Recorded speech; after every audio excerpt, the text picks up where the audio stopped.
Despite the huge variety of styles in modern music, you'll find that almost all of it comes from the exact same 12 notes.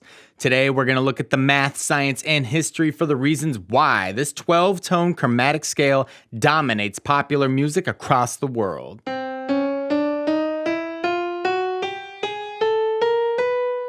Now, this all starts with the octave, the most universal pitch interval. In fact, it's so natural that when you ask men and women to sing in unison, they'll be an octave apart without even thinking about it. As it turns out, there's some very simple math and science behind the octave. 2,500 years ago, the Greek thinker Pythagoras did an experiment that illustrates this. You can take a string, stretch it tight, and pluck it so it makes a sound. Kind of like on a guitar or a stand-up bass, just a little more simple. If you then take the string and cut it in half, the note played will be exactly 1 octave higher. Pretty straightforward, right? If you decide you want to go 1 octave lower, you need to double the length of that string. This makes for either a 1:2 or a 2:1 ratio, depending on whether you want to go an octave up or down. Mathematically, this is the simplest ratio you can do to change the pitch, giving us the most universal interval, the octave. Other simple ratios can be applied to this, such as 3:2, which gives us the 5th, or 4:3, which gives us the 4th. What's really cool is that you can stack these ratios on top of each other, giving us a pentatonic, or a 5-note scale. Just go a little further and you can do a diatonic, or a 7-note major scale. Here's what that looks like starting on F, which will give us all the notes in a C major scale.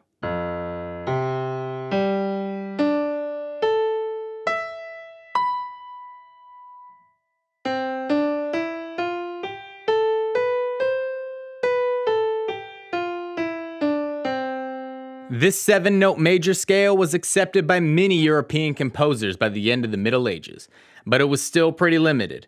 If you're looking at a modern piano still in the key of C, it's the black keys that we're going to be experimented with next. Sometimes that was a conscious decision, and other times people would just say, hey, I don't like the way that sounds, let's make that B a little lower.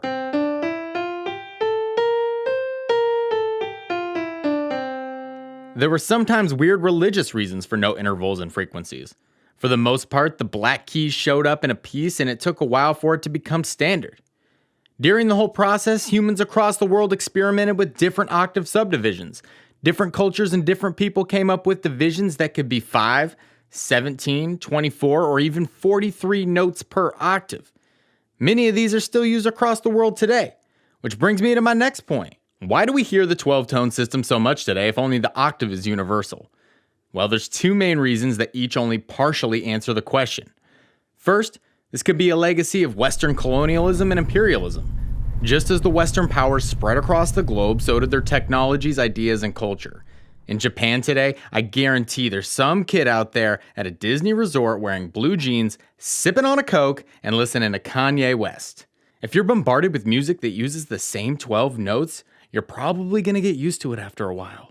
The second reason goes back to math and science again.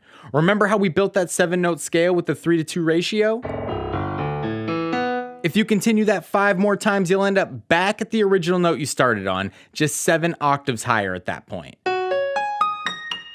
This is called the circle of fifths, and it's pushed by every single high school band teacher out there. It's a pretty cool way to find all 12 notes in a nice repeating loop, except for one problem. It doesn't actually work mathematically.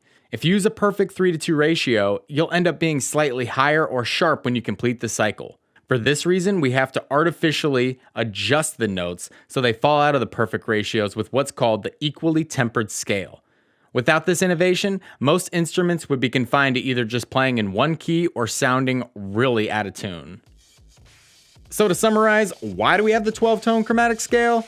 Because of mathematical ratios, human ingenuity, and cultural imperialism.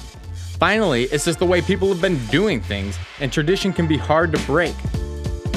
Thanks for watching. I hope you all learned something. Here's some resources I used to make this video. If you want to go more in depth, drop a comment, or go research a book, read an article, educate yourself. Be smart. It's on you. Make sure you hit subscribe and like all my videos.